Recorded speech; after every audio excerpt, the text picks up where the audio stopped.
Bueno, yo creo que esto ha cambiado mucho en los últimos años.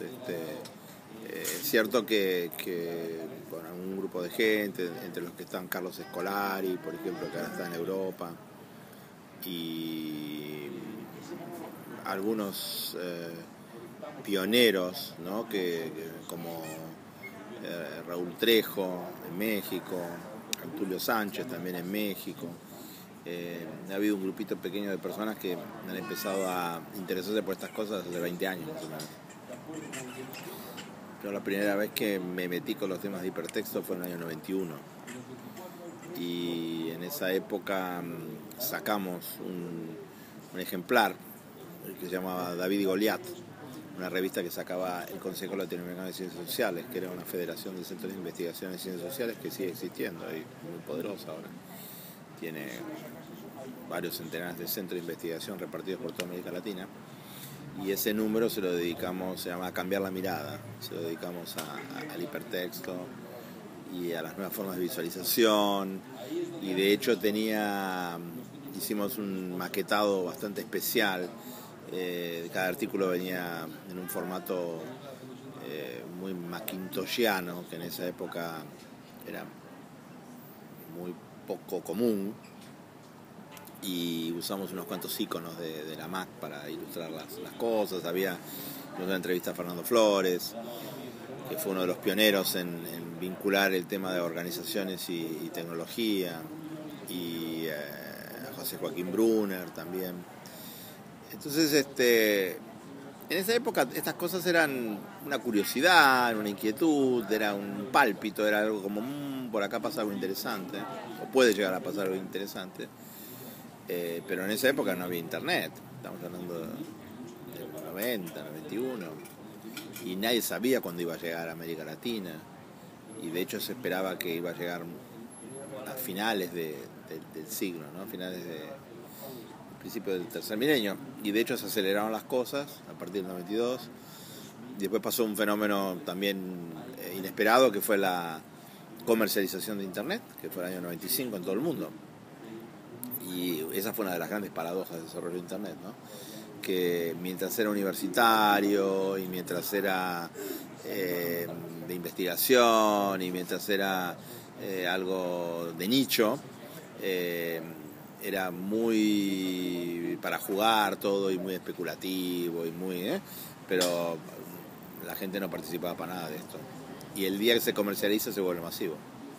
Entonces es una de las grandes paradojas de internet, que ahora se está viendo de otra manera 20 años después, ¿no? Con Facebook y con Mega Upload y ese tipo de cosas que en algún sentido son nuevas, pero en otro sentido repiten eso, ¿no? O sea, cada vez que la cosa se vuelve comercial, que los intereses son potentes, se permiten más interacciones y al mismo tiempo hay más intereses en juego. ¿Es realmente viable ver en la tecnología un camino para la democratización de América Latina? Sí, estas cuestiones siempre que hay que localizarlas, contextualizarlas, ¿no? Depende en qué momento, qué está pasando, dónde, cuándo. Esta relativización del poder salvífico de la tecnología no es algo que yo piense en relación a la informática en particular, sino a la ciencia y tecnología en todas las épocas, en todos los momentos, ¿no? Pero bueno, depende qué se haga y dónde, ¿no? Vos podés dedicarle años a discutir que la tecnología no es libertaria por sí misma, liberadora, y cómo pensás o cómo analizás el fenómeno del Plan Ceibal o el fenómeno de Conectar Igualdad, ¿no? Planes que son nacionales y en el caso uruguayo le han dado computadoras a toda la gente del primario y ahora 3 años de secundario, en el caso argentino los 5 años de secundario. Y ahí en esos casos se da mucho esta idea de Engels, ¿no? Que la cantidad se convierte en calidad. Cuando vos de un día para otro, porque es literalmente así, estás pensando que en 2 años metiste 3 millones de computadoras en un sistema secundario que es obsoleto, que está mozo, que está adocenado, que está sintonizado un siglo para atrás y que donde las discusiones son siempre las mismas, el salario docente, la relevancia de los contenidos curriculares, la ausencia de contenido científico, bueno, en fin, una discusión infinita que nunca va para ningún lado y que lo único que hace es drenar cada vez más recursos para una formación docente que nunca cambia nada y donde el peso de los sindicatos es poderosísimo y donde se sigue imaginando que la maestra es la segunda madre, en fin, una serie de mitos salvadores y de cosas así totalmente infantiles, y de repente, bueno, te riegan el colegio secundario de computadoras y eso es un cambio topológico, no es un... Es decir, las discusiones en Latinoamérica son siempre ideológicas, son discusiones si es más lindo esto, más feo lo otro, más bonito o menos bonito, y en general son discusiones normativas, eso es lo que hay que hacer. Si hay que hacer esto, hay que hacer lo otro. La decisión, no importa por qué motivo, de desarmar la escuela secundaria, ¿no? Y reconstruirla a partir de una máquina por chico, con conectividad o sin, hay gran diferencia, hay que ver qué pasa con eso, es una especie de espada de Damocles, ¿no? O sea, ese nudo gordiano de la discusión eterna pedagógica, vos lo cortás de un mamporro y le tirás la computadora en la escuela. ¿Y qué lográs? Y lográs que poner muy nervioso a todo el mundo, lográs que algunos grupos como estos que vos comentás se alegren muchísimo porque dicen, bueno, ahora sí, por fin vamos a tener todas las computadoras en la escuela, que yo.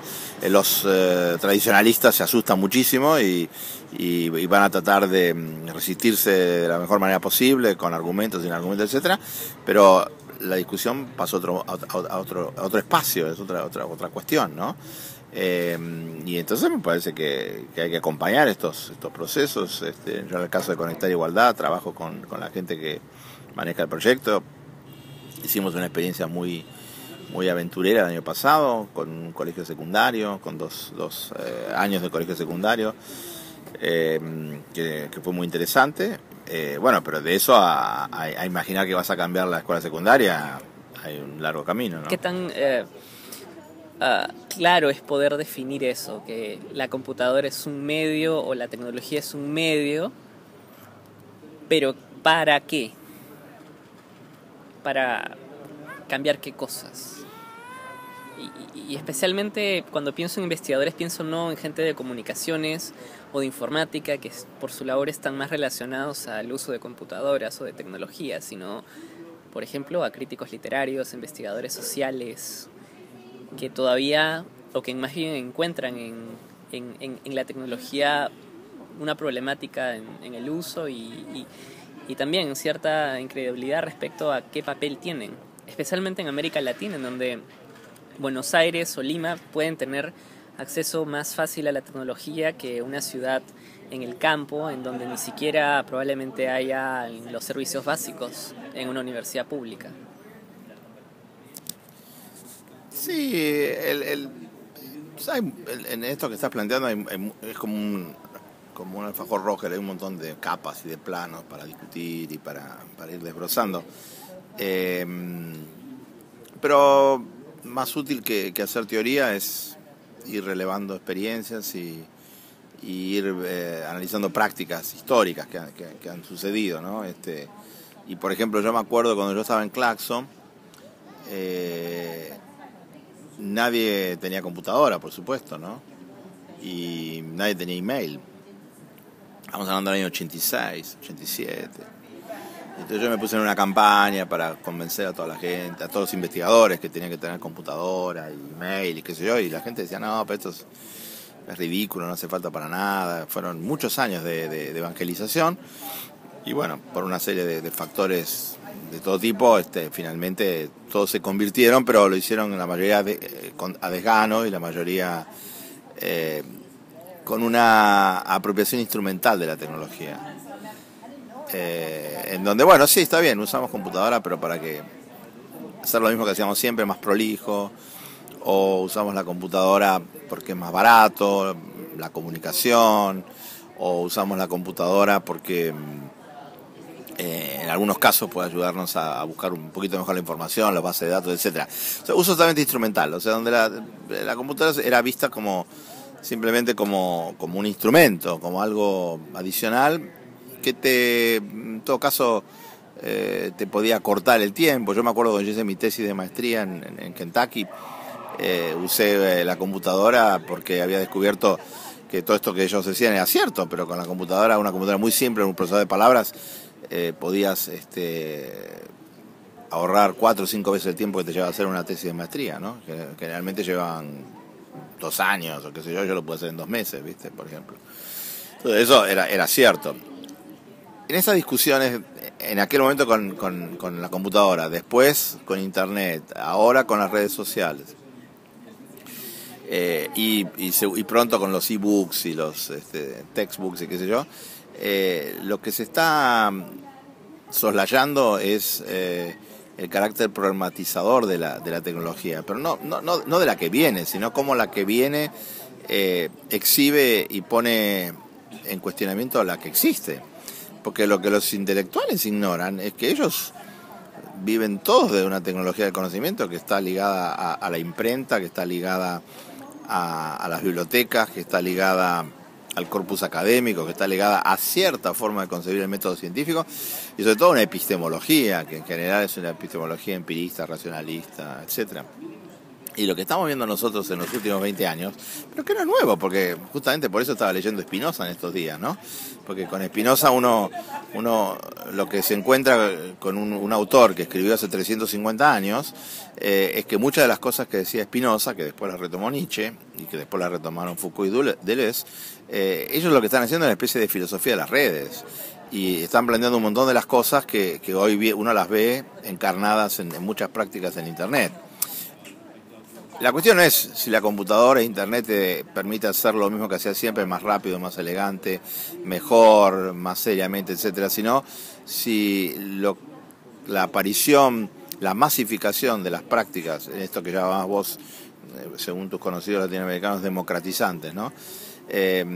No están poniendo en cuestión las profesiones convencionales, como puede ser el profesor universitario, el investigador universitario, el científico,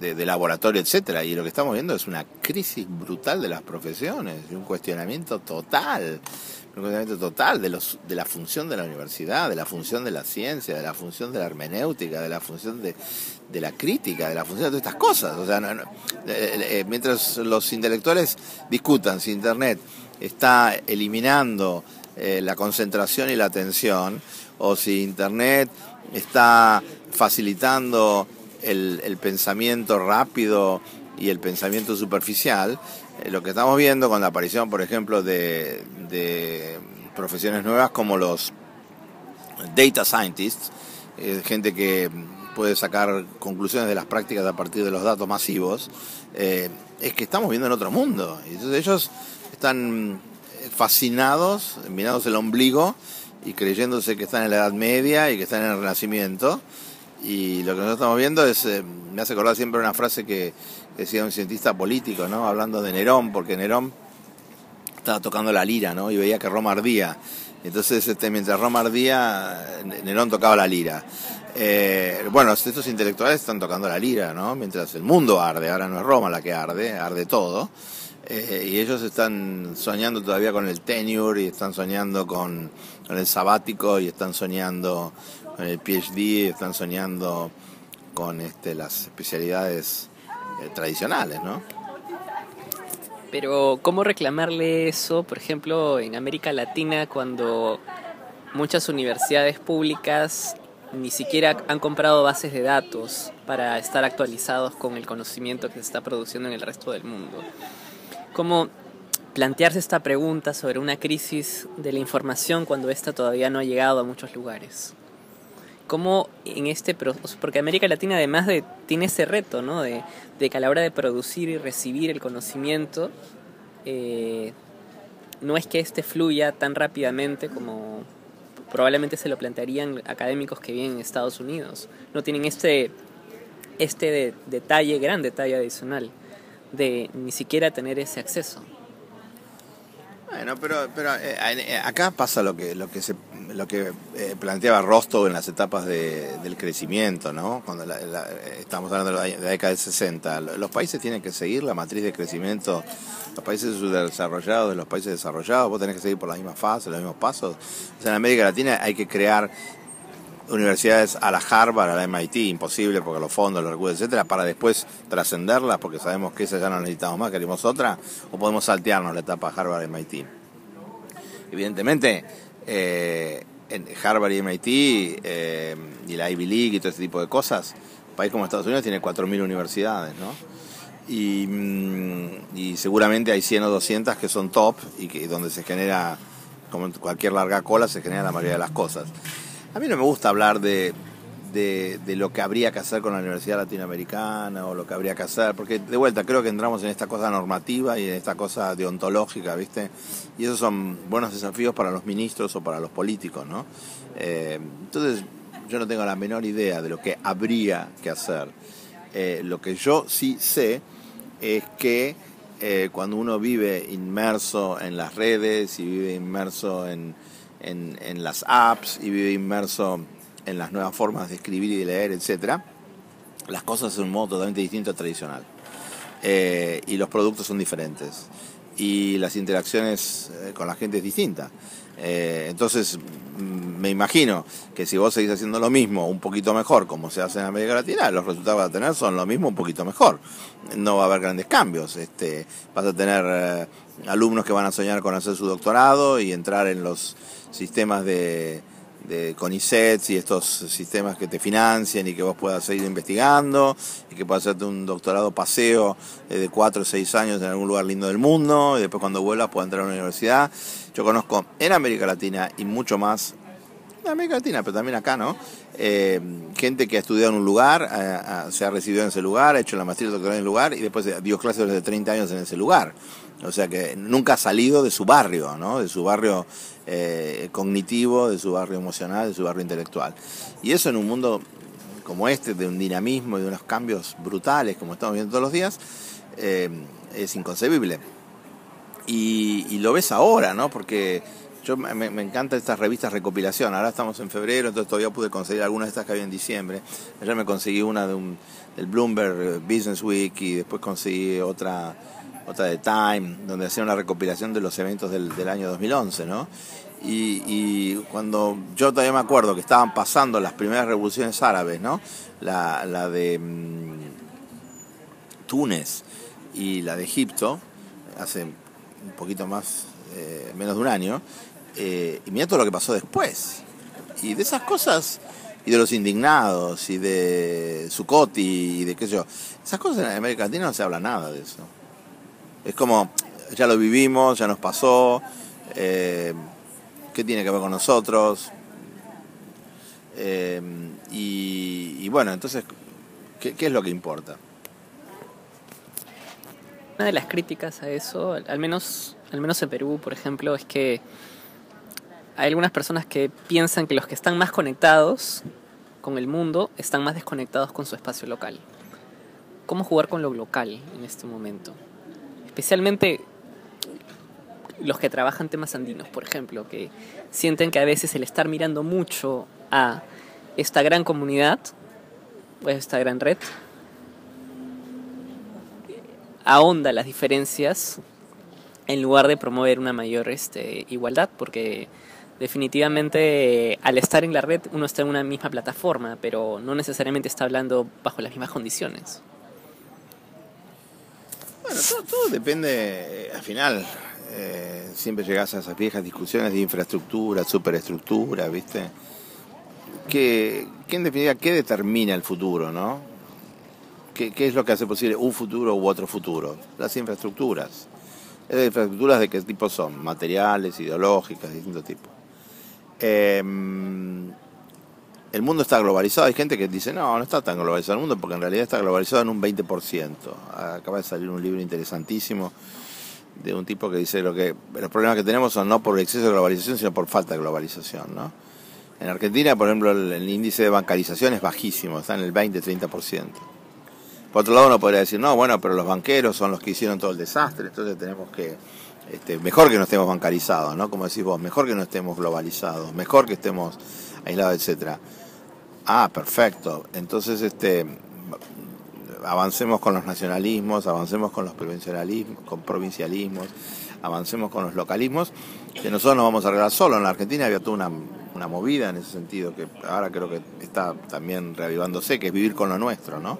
Como que cada país vive con lo suyo, o en todo caso en América Latina con el Mercosur, y bueno, nos arreglamos nosotros solos, etcétera.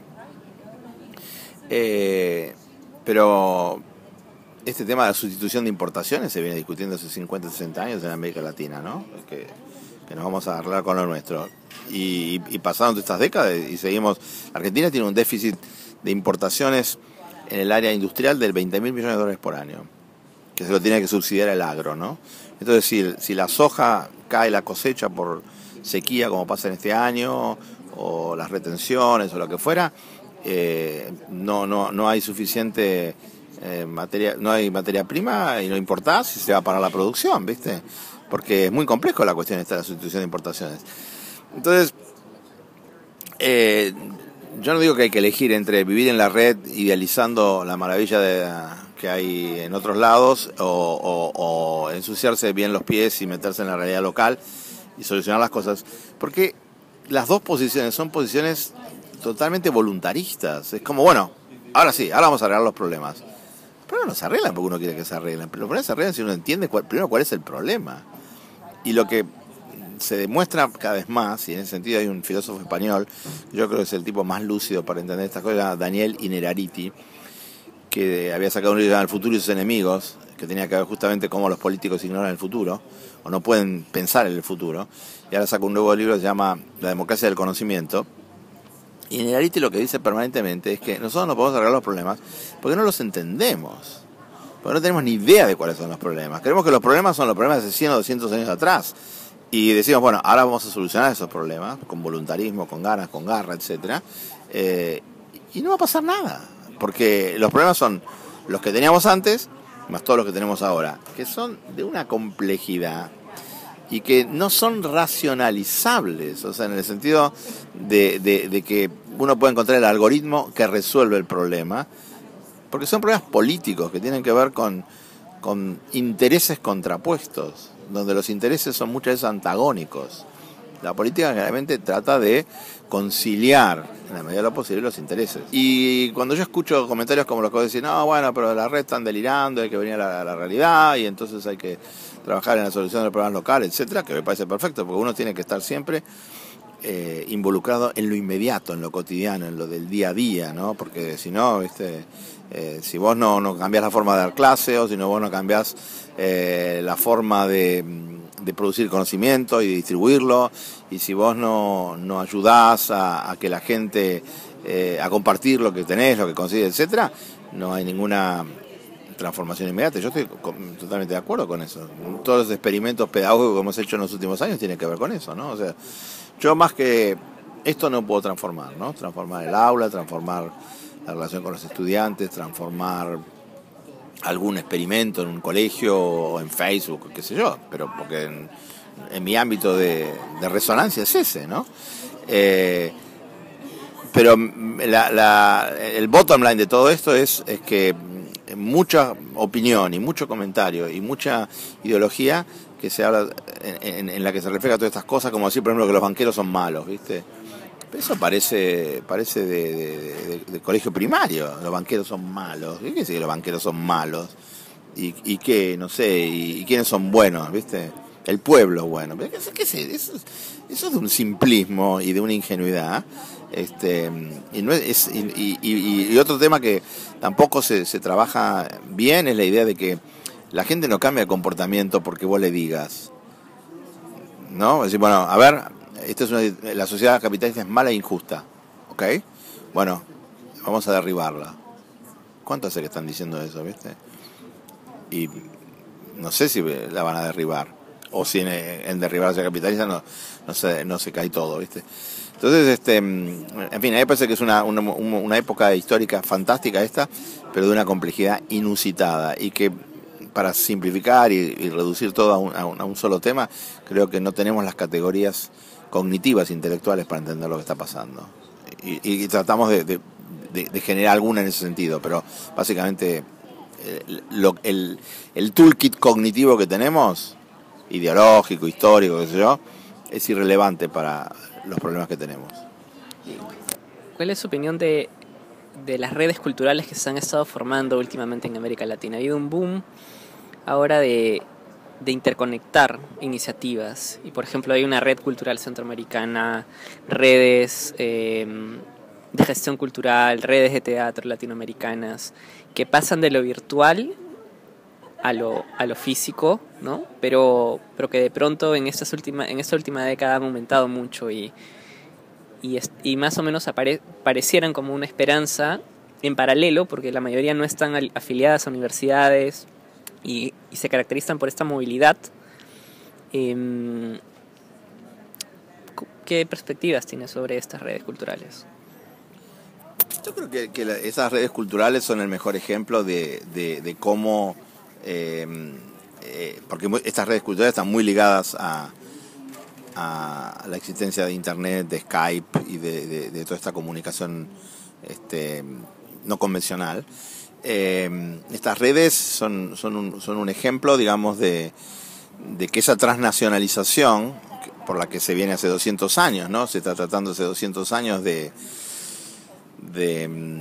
implementar esta combinación de lo virtual y lo real es muy potente, ¿no? Acerca del futuro de las redes, ahí entra otro tema, que es el tema de la institucionalización de las iniciativas. El Estado es la única forma que nosotros conocemos, o sea, está el Procomún, por supuesto, ¿no? Ahora esta tercera forma, pero el Estado sigue siendo muy potente, especialmente en América Latina.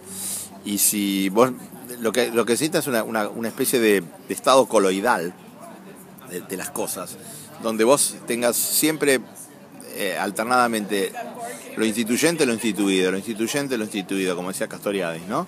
Vos necesitas imaginación instituyente, imaginación instituida. Si vos tenés grandes ideas, pero no las convertís en productos, no pasa nada. Si vos estos productos se adocenan y se vuelven mohosos, tampoco sirve para nada. Entonces las redes son buenas, pero las redes tienen que tener apoyos, tienen que ser financiadas, tienen que físicamente, ¿no? Desplazarse la gente, moverse de un lado para otro, intervenir, etcétera, y eso requiere capital, requiere infraestructura, requiere logística, ¿no? Y eso hay que ponerlo en juego, todo eso. Entonces lo que parece que lo interesante de este momento es que sería una instancia rara, histórica, donde hay lugar para el mercado, hay lugar para el Estado y hay lugar para el procomún, hay lugar para estos bienes públicos compartidos.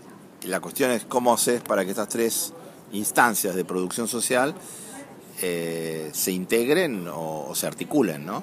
No es fácil, pero estamos en una situación mucho mejor que en otros momentos históricos, y que ojalá se dé eso.